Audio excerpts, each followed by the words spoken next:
رحلتنا إلى مخيم كندا. وصلنا المخيم في وادي رم قبل المغرب بقليل.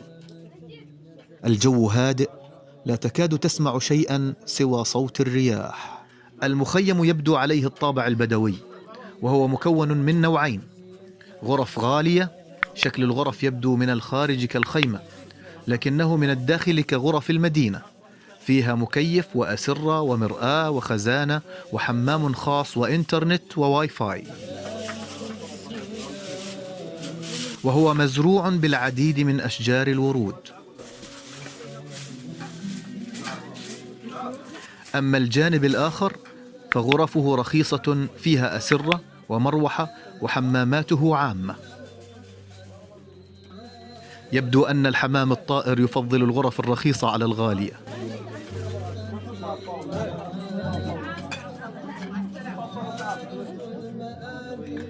يمكنك التجول في المخيم الذي يحتوي على صالات واسعة فيها مقاعد مريحة وصالة لإشعال النيران في الليل.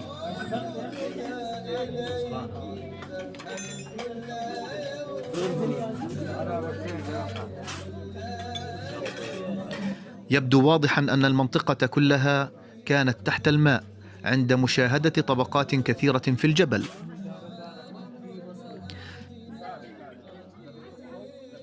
شجرة الزيتون تضرب جذورها في المخيم. من النادر أن ترى السيارات في هذه المنطقة.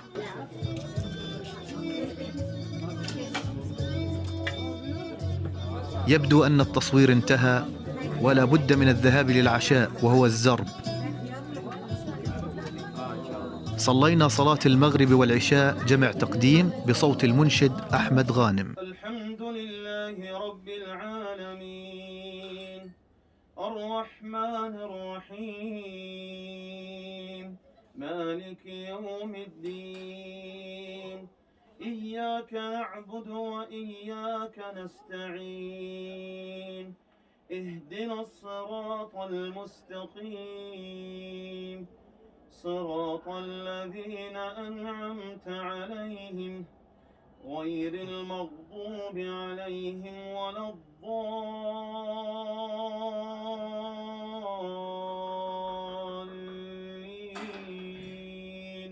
آمين. المخيم يقع بجانب جبل عجيب تتجلى فيه عظمة الخالق.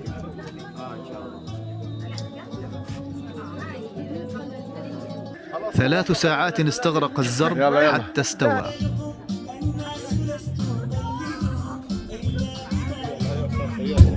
عندك مصور قاعد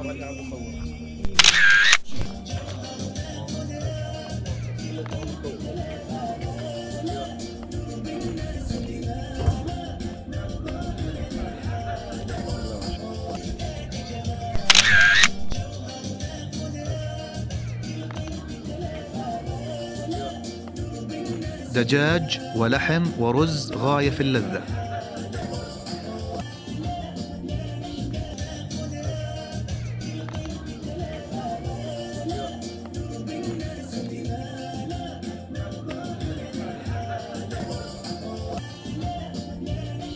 دقائق ويبدأ العشاء.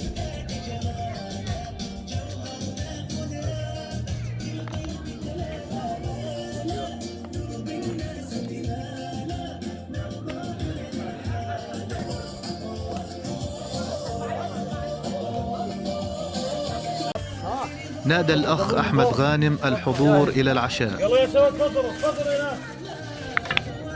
تفضل عم قسم. تفضلوا هنا عم قسم الله تفضلوا. صحتين وعافية بالهناء. بس أهم حاجة التباعد.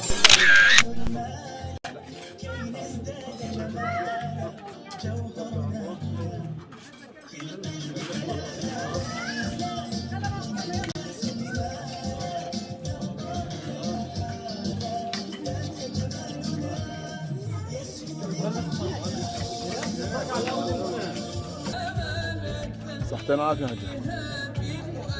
صحتين وعافية حاج، كيف الوضع عندك؟ تمام؟ الله يجزيكم خير. تمام هيك. صحتين وعافية، صحتين وعافية.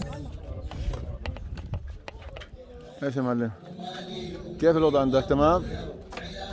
ايوه شيخنا، كيف الوضع تمام؟ ما شاء الله، الوضع تمام ما شاء الله. حياكم الله. يا سلام يا سلام يا سلام. تبادلنا في الصالة الكبيرة أطراف الحديث والقصص الجميلة. تعال يا علي، كيف اسلم؟ قال قل اشهد ان لا اله الا الله واشهد ان محمدا فاسلم.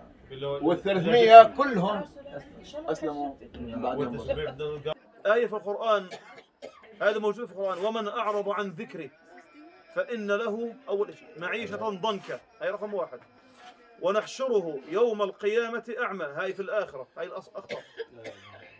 بعثرض يوم القيامة هذا المحشور يوم القيامة، قال ربي لما حشرتني أعمى وقد كنت بصيرا، قال كذلك أتتك آيتنا فنسيتها وكذلك اليوم تنسى.